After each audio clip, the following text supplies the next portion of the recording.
Tengo fe, esperando mi milagro estoy. Tengo fe y quiero agradarte hoy.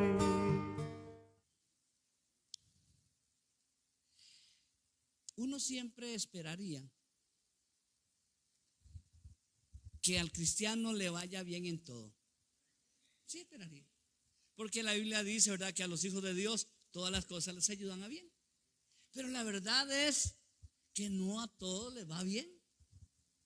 Hay etapas duras, escasez, muerte, enfermedad, pérdida de trabajo, pérdida de la pareja, pérdida de una propiedad, pérdida de algo. Siempre en algún momento de la historia de nuestras vidas hay momentos donde perdemos.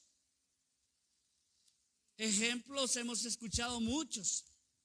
En casa tenemos que decir que hay uno muy duro cuando perdimos la casa, perdimos el carro o los carros, perdimos la plata y hasta el modo de andar. Un esfuerzo que se había hecho de parte de mi esposa para comprar la casa y se perdió. Entonces, cuando después de 8 años de pelear en juzgados, saber que aquella propiedad se tenía que entregársele al impío, uno dice: Señor, ¿por qué? Si tú dices que tú guardarás nuestro camino, ¿qué pasó?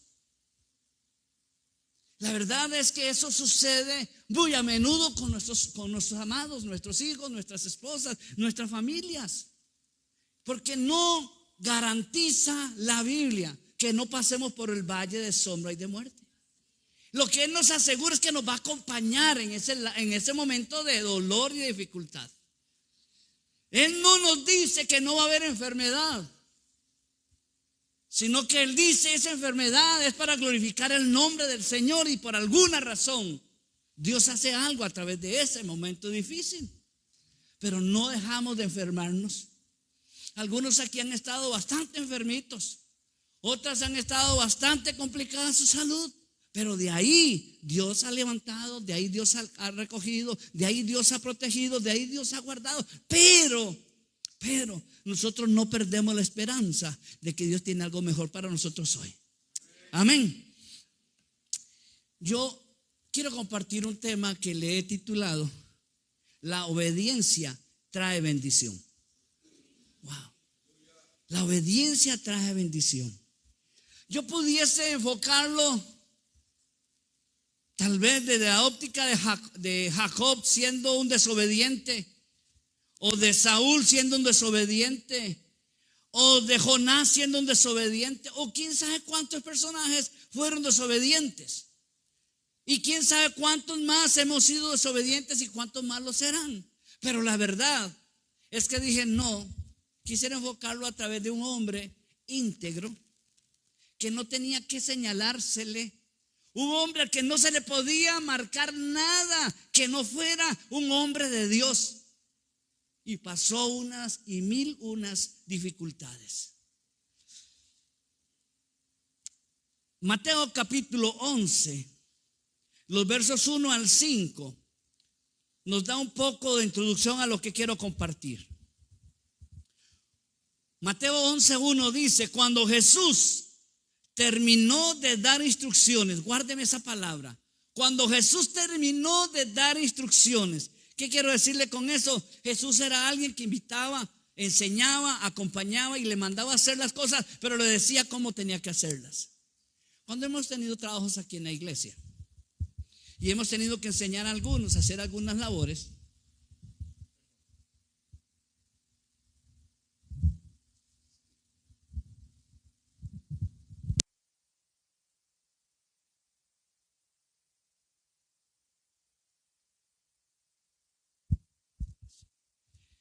Jesús dio instrucciones a sus discípulos. Entonces, cuando hemos hecho trabajos aquí y me he encontrado con algunos que nos ayudan, tenemos que enseñarles cómo se hace una instalación eléctrica, cómo se pinta, cómo nos gustan las cosas. No queremos clavos que se vean ni tornillos que espedacen. No queremos que si pintamos bien, o si no, no pintamos. Y si hacemos algo, lo hacemos bien, si no, no lo hacemos. Pero nos ha tocado dar instrucciones. Mire, se mezcla la pintura con esta cantidad de agua ras.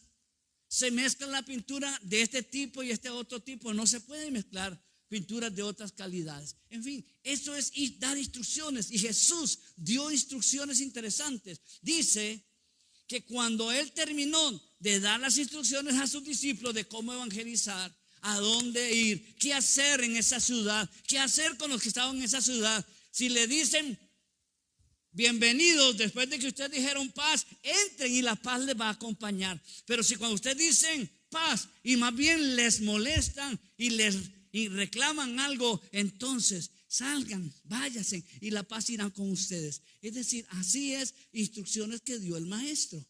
Esas eran las instrucciones. No lleven 2 ropas, no lleven bolso, entren y coman lo que les den, duerman donde les permitan dormir y vayan y vengan sin ser carga a nadie. Instrucciones de Jesús. Entonces Él estaba dándole esas instrucciones y de repente dice que se fue de allí a Él a enseñar y Él a predicar en las ciudades de ellos. Es decir, Jesús los manda a hacer una labor, traigan, construyan, levanten, realicen, y mientras ellos iban, Jesús se fue a otras ciudades a predicar y a enseñar, a evangelizar. Entonces, el verso 2 dice: al oír Juan en la cárcel los hechos de Cristo, les envió 2 de sus discípulos para preguntarle: ¿eres tú aquel que había de venir o esperaremos a otro? Y respondiendo Jesús le dijo: id y haced saber a Juan las cosas que oís y veis. Los ciegos, ayúdeme, ven. Los cojos, andan. Los leprosos, los sordos, los muertos y los pobres. Imagínense ustedes la calidad de respuesta que el Señor le está dando a Juan el Bautista. Le decía que Juan el Bautista era el hombre íntegro.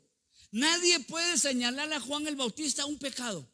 Nadie puede señalarle a Juan que había hecho las cosas incorrectas. Juan, pensando hacer la voluntad perfecta de Dios, dijo: esta ropa que tengo no me sirve, me vestiré de cilicio, usaré una ropa rústica, me iré a vivir al desierto y ahí comenzaré a hacer algo que sé que Dios me está llamando a hacer. Dios me llama al desierto, no me llama a la ciudad, no me llama a la montaña, no me llama a la orilla del mar, me llama al desierto. Al desierto tengo que ir y ahí tendré que hacer. ¿Sabe qué está en el ministerio de él? Que la gente iba hasta el desierto a ver a Juan. La gente iba, caminaba por horas en medio de la situación inhóspita para llegar ante Juan, que Juan los viera, los aconsejara, les predicara y los bautizara. Y ellos se regresaban, pero Juan seguía allí. A Juan la Biblia lo coloca como un hombre especial y extraordinario. Pero quiero que lean conmigo lo que sigue a continuación. En Juan capítulo 1, verso 29 al 34.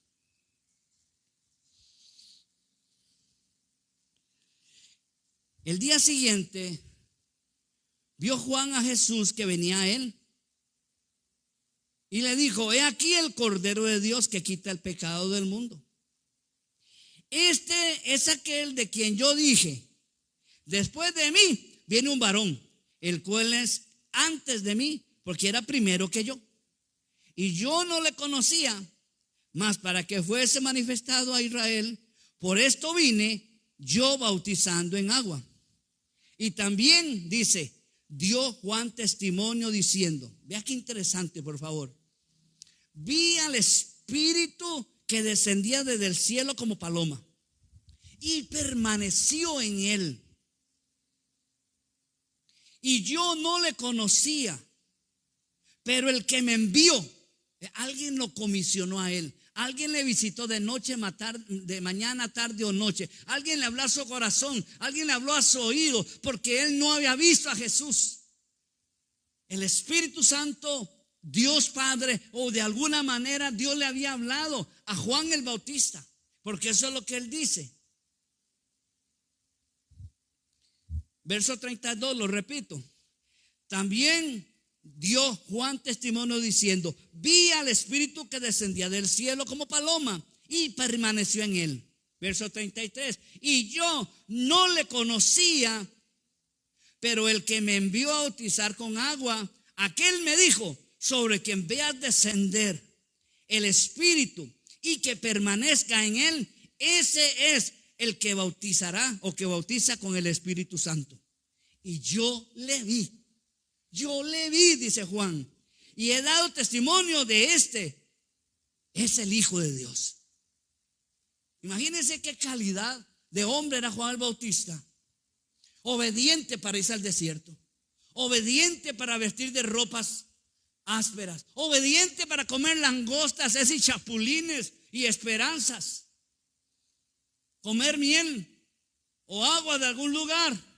Pero fue obediente, él no estaba preocupado en su bienestar, no estaba preocupado en hacer fortuna, no estaba preocupado en hacerse famoso, él no estaba preocupado simple y llanamente en hacer la voluntad de aquel que lo mandó a hacer la voluntad. Y entonces dice: a mí las instrucciones decían: cuando veas descender el Espíritu Santo, un primero, y el requisito es que ese Espíritu que descienda repose sobre alguien. Y cuando ese repose sobre alguien, sabremos que es el que estamos esperando. Ese es el que por el cual yo estoy predicando. No le conozco, dice Juan. Y aquí estoy día tras día, lunes a viernes, domingo a viernes. Ahí estuvo como buen judío haciendo el servicio de predicar. Que venían uno, o que venían dos, o que venían 1000. Juan bautizaba. Pero cada vez que bajaba la gente al agua, él se fijaba donde venía la paloma. Este no es. Sigamos con el que sigue.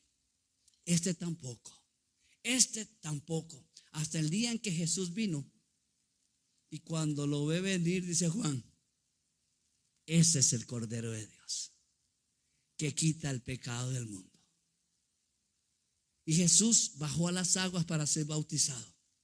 Y dice que el Espíritu Santo descendió como paloma. Se abren las nubes y una voz del cielo dice: este es mi Hijo amado en el cual yo me complazco. Juan en ese momento supo que su labor había terminado. Ya no iba a anunciar aquel que estaba anunciado. Ya no iba a predicar más sobre el bautismo de agua, porque a partir de ahora iba a haber un bautismo del Espíritu Santo. Y a partir de ahí comenzaría. Pero no crean, Juan, como todos nosotros, pasa por etapas o dificultades interesantes. ¿Eres tú el que había de venir o esperaremos a otro? ¿Eres tú? Jesús mandó a sus discípulos con instrucciones. Jesús se fue a predicar a otro lado. Y Juan, mientras eso sucedía, sus predicaciones no eran fáciles. Juan el Bautista predicó muy duro. Dice que, bueno, ahorita vamos a ver un texto bíblico. Juan en la cárcel se preguntaba: ya prediqué, ya enseñé, ya hice todo, ¿ahora qué sigue? Pero Señor, eres tú, porque estoy encarcelado.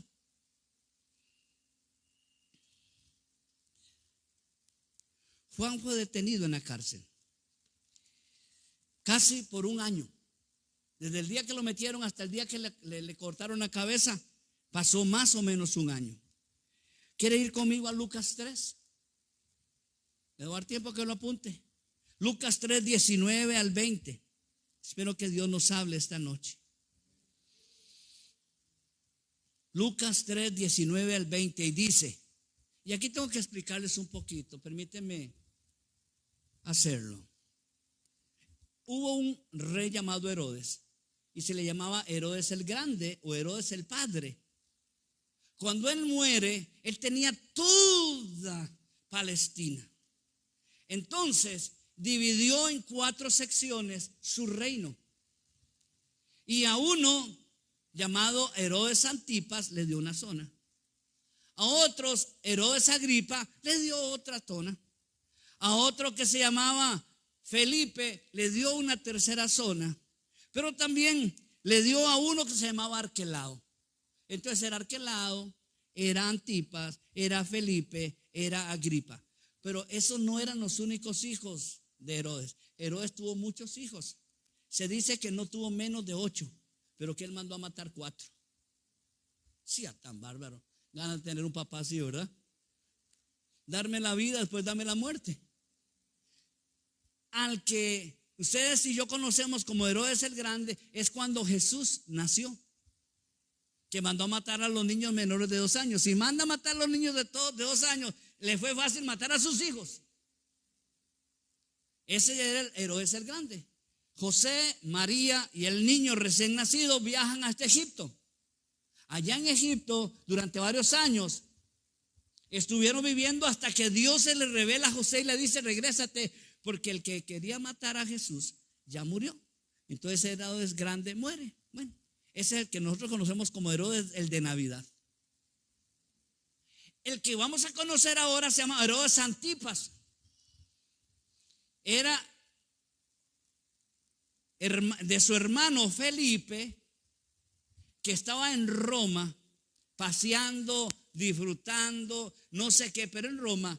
Antipas lo visita a Felipe. Escúcheme bien, pues no se confundan con los nombres. Antipas visita a Felipe, su hermano, y cuando está allá en Roma se fija en la esposa y se enamoró de la esposa de Felipe. Y no es solo eso, le echó el cuento y se la trajo. Al traérsela, llega al palacio y tiene una esposa. Y entonces le dice: bueno, muchacha de Dios, aquí acabó todo. Coja sus paquetitos y va jalando. Echó a su esposa, a la heredera, a la madre de sus hijos, los echó. Y trajo a la nueva, a la que era esposa de Felipe, y se casó con ella. A esa es la historia que quiero que ustedes escuchen acá. Lucas 3. Entonces Herodes Antipas, o el tetrarca, siendo, ¿qué dice, perdón? ¿Siendo qué? Reprendido por Juan a causa de Herodías, que se llamaba la muchacha esta, quien había sido mujer de Felipe, su hermano. Pero dice que no solamente lo reprende por eso, sino que dice: y también de todas las maldades que Herodes había hecho. Es decir, Juan el Bautista no está en la cárcel solamente porque le dijo: tú le robaste la esposa a tu hermano, te casaste con tu cuñada, sino que dice que Herodes era malo y que él le hacía referencia a todas sus maldades, a todas las cosas incorrectas. Por eso Juan está en la cárcel. Por eso, cuando uno esté dispuesto a juzgar, señalar, esté dispuesto a soportar las consecuencias de aquello que está diciendo. No crea. Hay personas, dice un dicho, que en una empresa el patrón regaña, le llama la atención al empleado y el empleado queda tranquilo. En la iglesia el pastor le llama la atención a alguien y se va de la iglesia. Porque uno tiene que tener mucho cuidado cómo le llama la atención a la gente. Para decirle: esto no es un regaño, esto que estoy haciendo es una formación de carácter. Es lo mismo. ¿Por qué? Porque la gente es muy sensible, tenemos piel de cristal. Nos dicen algo y nos enojamos y nos molestamos. Y ya, prefiero irme a la otra iglesia donde fulano de tal o de sutana. No, amadas y amados. Juan el Bautista estuvo dispuesto a ir a la muerte, ir a la cárcel y ser decapitado, pero le dijo las maldades y barbaridades que estaba haciendo fulano. No solamente de su esposa, que no era su esposa, y que había dejado a su hermano mal parado. Entonces, sobre ellas, dice, añadió además esta: encerró a Juan en la cárcel. No solamente hacía maldades, no solamente le había quitado la esposa a su hermano, sino que metió en la cárcel a Juan. Tocó a Juan, un hombre justo, santo, perfecto, y estaba en la cárcel siendo un inocente. El que le dijera sus verdades es otra cosa, pero no estaba diciéndole mentiras. Ese es el precio de la obediencia, cuando uno está dispuesto a hacer lo que Dios nos dice que tengamos que hacer. Ese es el precio. que uno sea señalado, sea mal juzgado, sea vituperado, porque ese pastor me dijo a mí tal cosa. ¿Cómo es que le pasa a él? ¿Qué se cree él? ¿Qué le pasa a ese hombre? Él no sabe qué. Y comienzan a justificar la llamada y exhortación que se le puede dar a alguien. Herodes Antipas mandó a Juan a la cárcel. Sigo leyendo. ¿Me acompañan ustedes, por favor? Mateo 11, verso 4, verso 5. Respondiendo Jesús, dijo a aquellos mensajeros o aquellos discípulos de Juan que le habían ido a preguntar: ¿eres tú o esperamos a otro? Entonces en Mateo 11, verso 4 y verso 5, Jesús le responde a aquella pregunta. Le dijo: id y haced saber a Juan las cosas que oísteis y visteis. Los ciegos, los cojos, los leprosos, los sordos, los muertos y a los pobres. Imagínense qué clase de respuesta. Jesús no tenía que decirle: claro, acuérdate que somos primos terceros. Tú eres hijo de Elizabeth y yo de María, que eran primas ellas. ¿No se acuerda que antes jugábamos en el patio? ¿No te acuerdas que nos metíamos al taller de José, mi papá, y le hacíamos torerías? No necesita, nada más dígale, vayan y vean. Si yo soy el que usted bautizó, si yo soy el que descendió la paloma, si yo soy sobre quien la paloma permaneció, esto que estás viendo es resultado de lo que viste. Tú lo anunciaste, tú lo señalaste. Los cojos están caminando, los ciegos están viendo, los muertos están siendo resucitados, los leprosos están siendo sanados. ¿Qué más testimonio de una persona que había sido anunciada? He aquí el Cordero de Dios que quita el pecado del mundo. Los efectos de lo que Juan había dicho se estaban cumpliendo, porque él dijo: yo no soy digno ni de desatar los cordones de sus sandalias. Yo no soy digno de desamarrarle las chancletas al maestro. Claro, toda la verdad. Pero Juan está en la cárcel. Y se vale tener dudas en algunos momentos. Se vale tener dudas. Nadie va a ser juzgado por tener dudas, porque nosotros somos seres humanos que necesitamos la seguridad de lo que vemos. Pero también somos seres humanos que nos afectan algunas cosas y uno dice: Señor, ¿cómo es posible? Señor, si yo era una buena mujer, ¿por qué me despidieron de la empresa? Solamente porque le dije al patrón que tenía que aumentarme, porque tenía 6 años de no aumentarme. Señor, ¿por qué? Si yo soy una mujer de Dios, un hombre de Dios, mis hijos andan metidos en drogas. Señor, ¿por qué? Si soy una mujer que clama, mi esposo es un pagano. Y uno tiene esa libertad de decirle al Señor: ¿qué pasa? ¿Qué pasa? Es cuando el Señor dice: cree en el Señor Jesucristo y serás salvo tú y vendrá a tu casa con eso.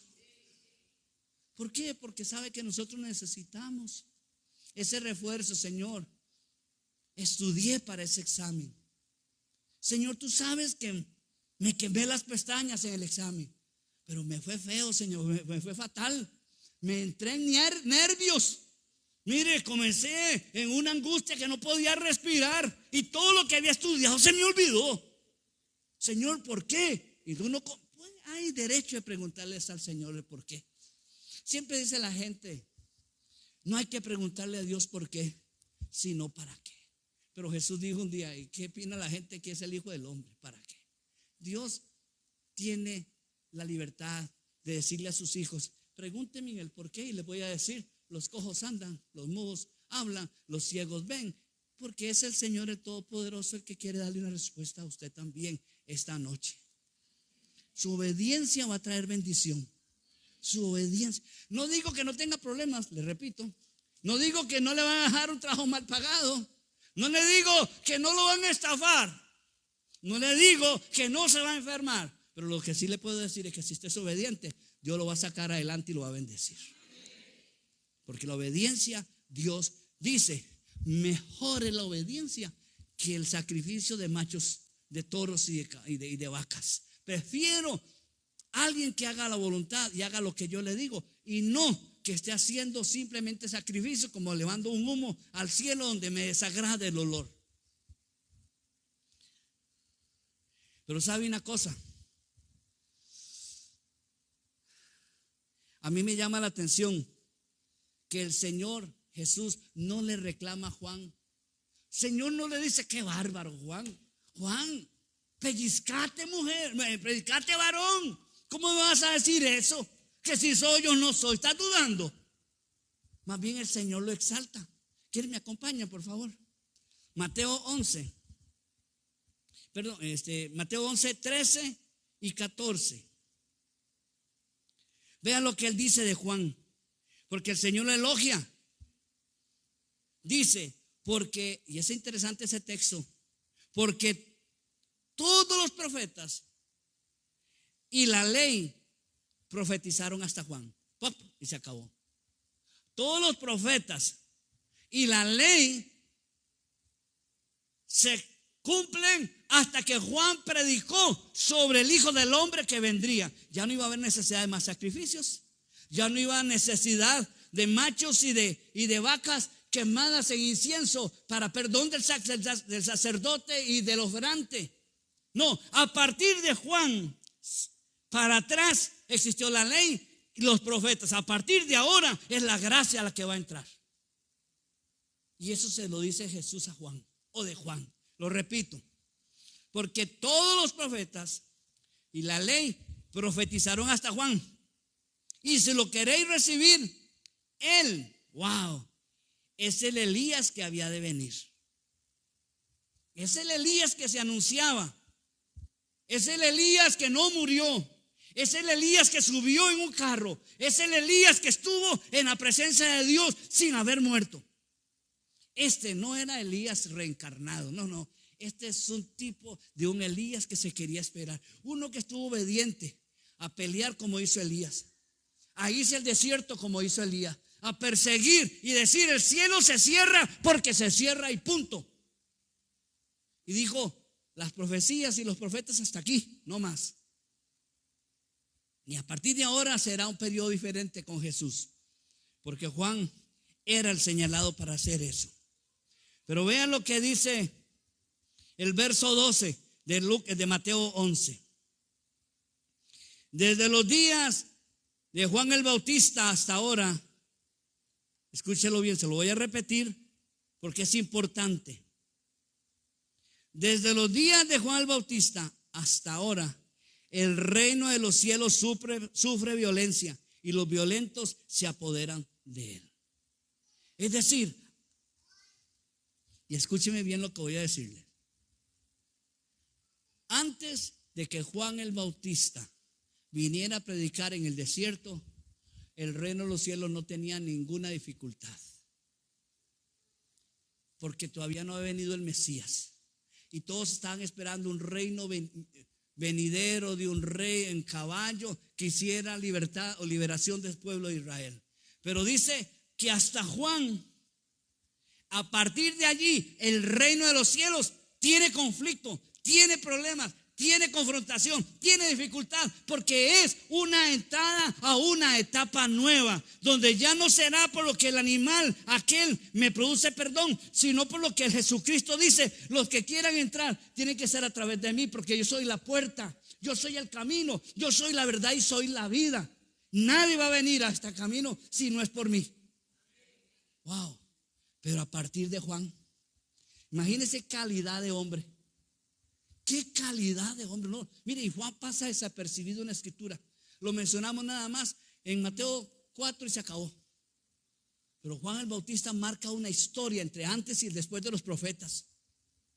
Antes y después de Juan es un momento diferente, porque está anunciando al Cordero que traería la entrada al nuevo reino. Algunos estudiosos dicen que hay dos posiciones en cuanto a la violencia del reino. Algunos que la quieren tomar, matar a Jesús y eliminar el reino.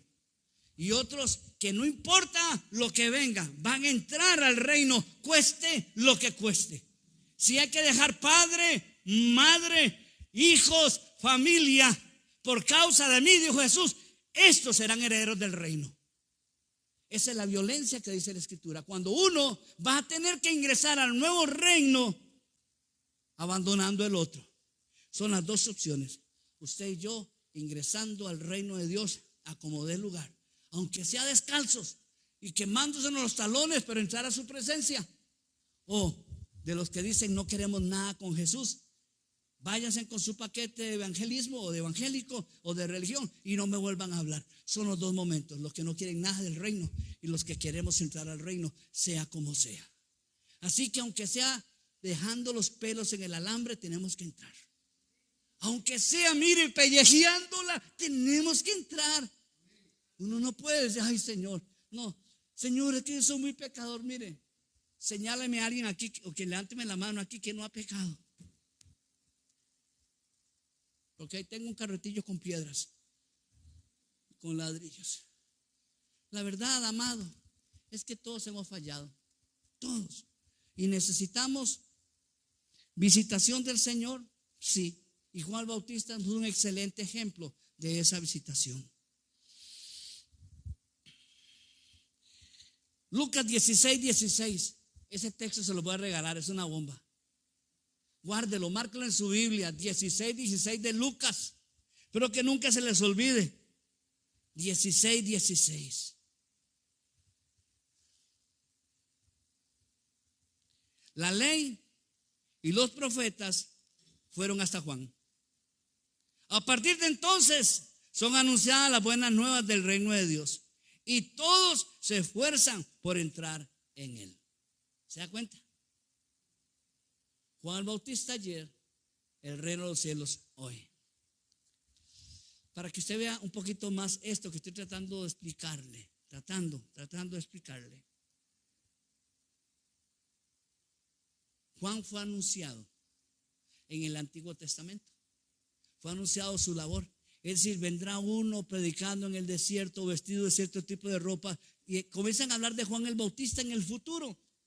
Más de 700 años, Isaías antes habla sobre Juan, habla sobre Jesús y habla sobre Juan. Pero hubo entre el Antiguo Testamento y el Nuevo Testamento 400 años de silencio. Es decir, donde Dios no habló media palabra. Dios en 400 años no descendió del cielo a hablar con nada ni nadie, ni con animales ni con hombres. Malaquías es el libro del Antiguo Testamento. Y quiero que ustedes vean conmigo capítulo 3, verso 1. Verso 1 nada más. Y dígame de quién está hablando. Lo leo. He aquí, yo envío mi mensajero, el cual preparará el camino delante de mí. Y luego, repentinamente, vendrá a su templo el Señor a quien buscáis, el ángel del pacto a quien ustedes desean. He aquí que viene, ha dicho Jehová de los ejércitos. ¿De quién está hablando? Sin miedo, hay dos personajes allí, de Juan y de Jesús. 400 años de silencio. Se da palabra el profeta Malaquías y se apaga la radio. ¡Pops! 400 años no ha habido palabra de Dios hasta que aparece Juan en el desierto y se prende el radio. ¡Pops! Y se anuncia la venida del Cordero y del Mesías. Amadas y amados,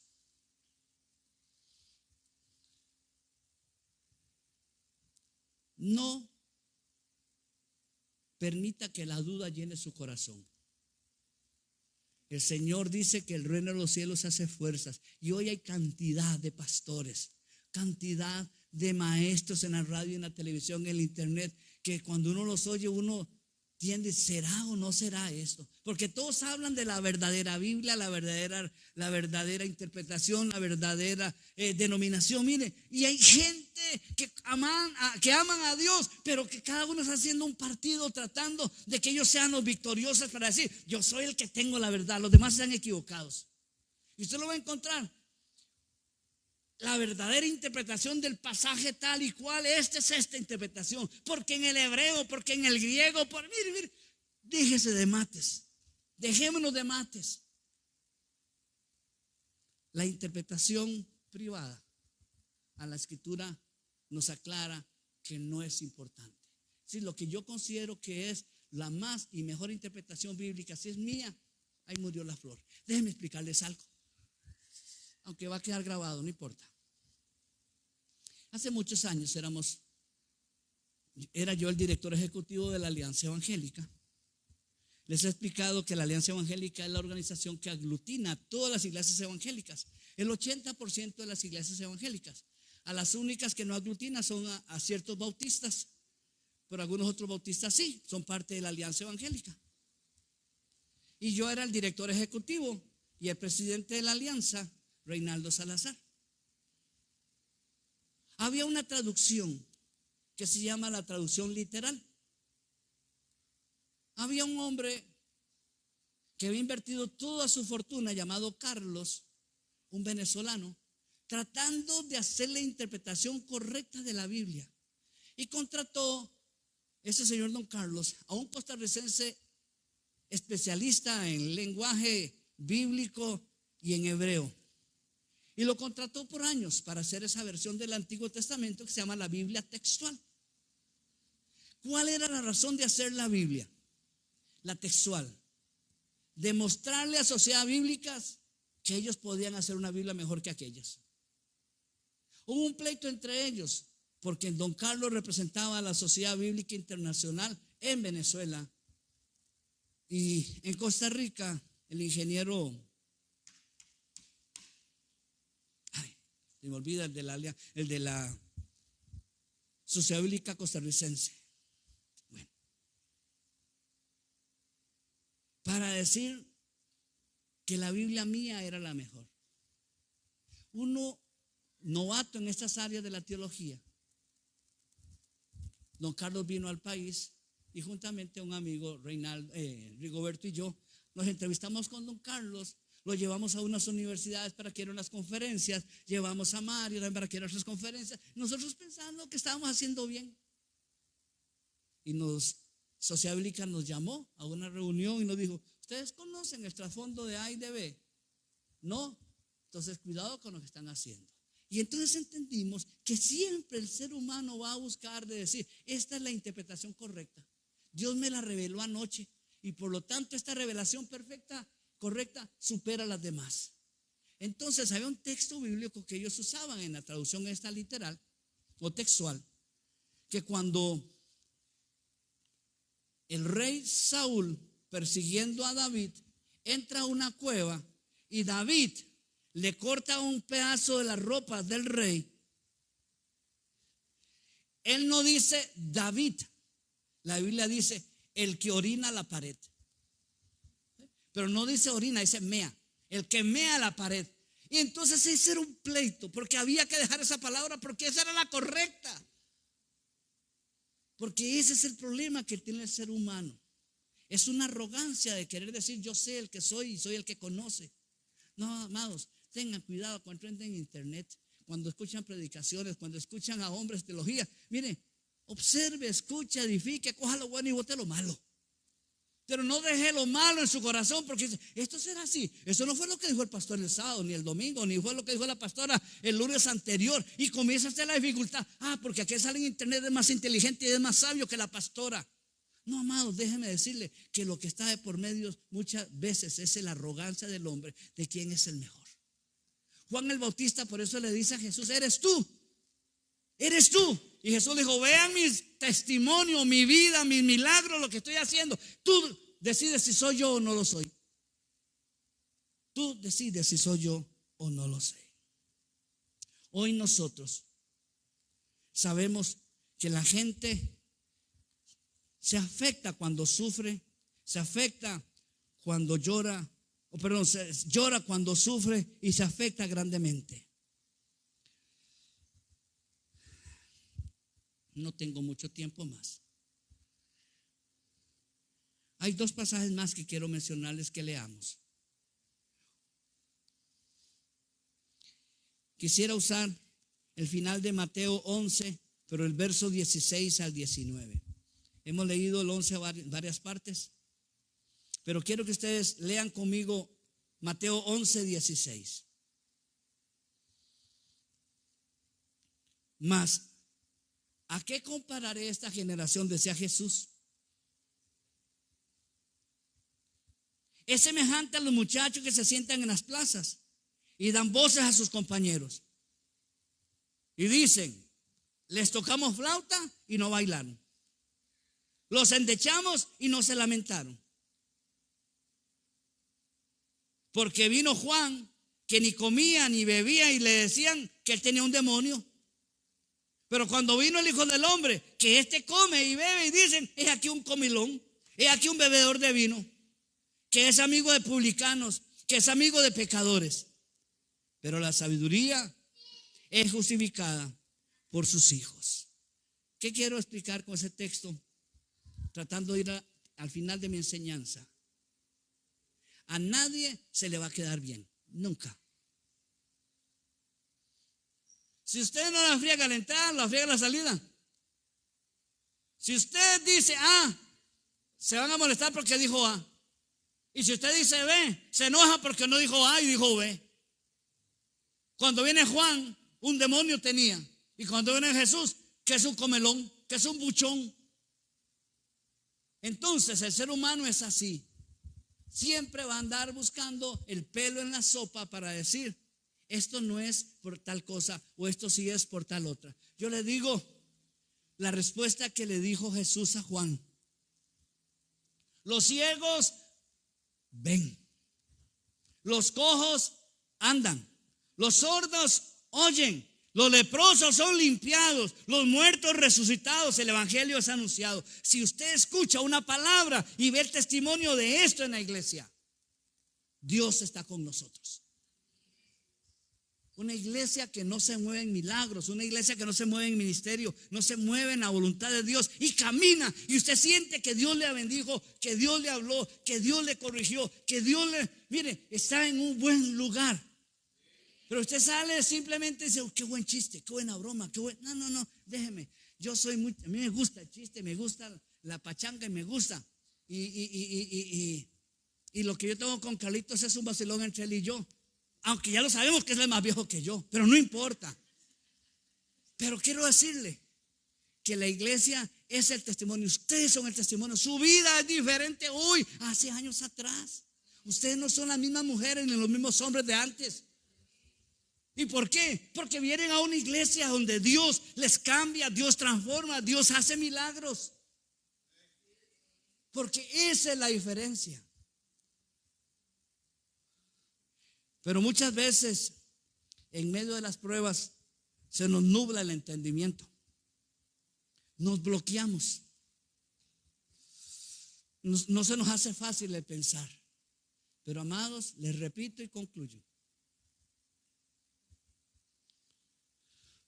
Aunque pases por el valle de la sombra y de la muerte, no vas solo.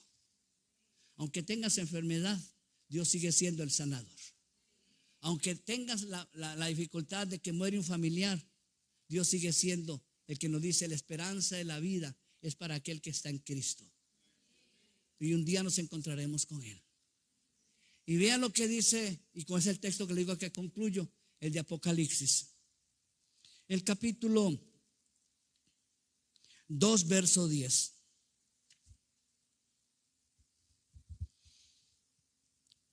Antes de leerlo, la vida cristiana no es un camino de rosas, aunque las rosas tienen espinas. Sobre todo, lo más importante que pudiese decirle a usted esta noche, descanse en la promesa que Dios nos ha dado. Después de la muerte viene la vida eterna. Y que hay una promesa para sus hijos. Apocalipsis 2:10, y concluyo, dice, no tengas ningún temor de las cosas que has de padecer.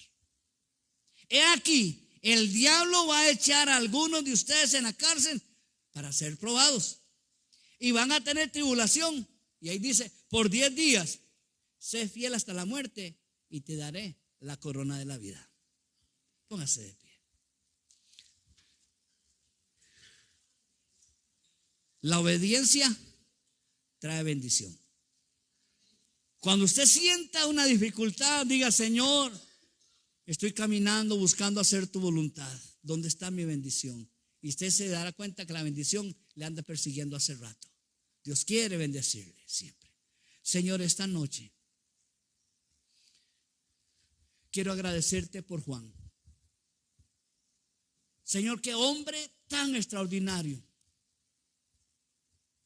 No podía ser diferente, Señor, para aquel que te anunciara, aquel que anunciara la venida del Cordero, tenía que ser un hombre especial. Así como que la que iba a servir de cuna para ti, tenía que ser una mujer tan especial como María. No podía ser menos José, que a pesar de que no eras su hijo, te cuidó y te crió y te llevó adelante y te cuidó como si fuera tu verdadero padre. Señor, qué calidad de hombre era José. Señor, pero todos ellos tuvieron pruebas, dificultades y angustias. Pablo, Señor, un hombre que te obedeció desde el día que te conoció camino a Damasco. Y qué hombre, Señor, cuando quedando ciego, las primeras palabras que recibe es que te he escogido para sufrir. Te he llamado para que seas atribulado. Pero nunca Pablo perdió la expectativa de lo que tú ibas a hacer con él.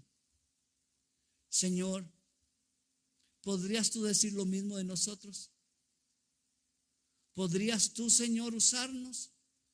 Queremos ser, oh Dios, íntegros como estos hombres y mujeres, porque queremos, Señor, ser instrumentos en tus manos y decirle a los demás que Jesucristo es el Señor y que el reino de los cielos se hace fuerza y que solo los valientes lo arrebatarán.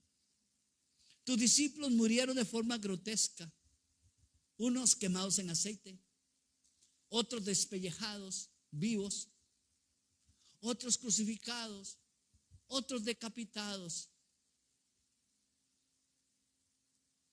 Por eso tú dices: en el mundo tendréis aflicción, pero confiad, yo he vencido al mundo.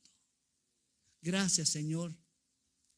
Hoy te pido que nos dé las fuerzas, porque si nos corresponde pasar por ese valle de la sombra y de la muerte, queremos estar seguros de que tú vas a estar con nosotros. Señor, ahora llévanos en paz.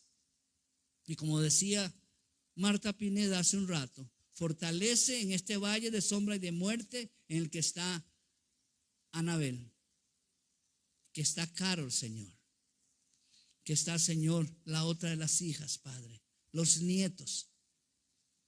Tener que llevar un recuerdo que hoy murió su hijo, murió su esposo, murió su abuelo, murió su padre, Señor. Hoy te pido fortaleza para que el valle de la sombra y de la muerte se acorte para ellos y tú los tomes de las manos y los hagas pasar. Ayúdanos a nosotros para clamar protección para ellos, guardarles, Señor, en ese camino, y que cuando estén al otro lado digan: gracias, porque es mejor ahora que el ayer. Ahora, Padre, vamos a casa. Guárdanos y permítenos, Señor, no perder la expectativa de ser agradecidos y de ser obedientes en todo. En el nombre de Jesús. Amén. Amén y amén. Tengo fe, esperando mi milagro estoy. Tengo fe y quiero agradarte hoy.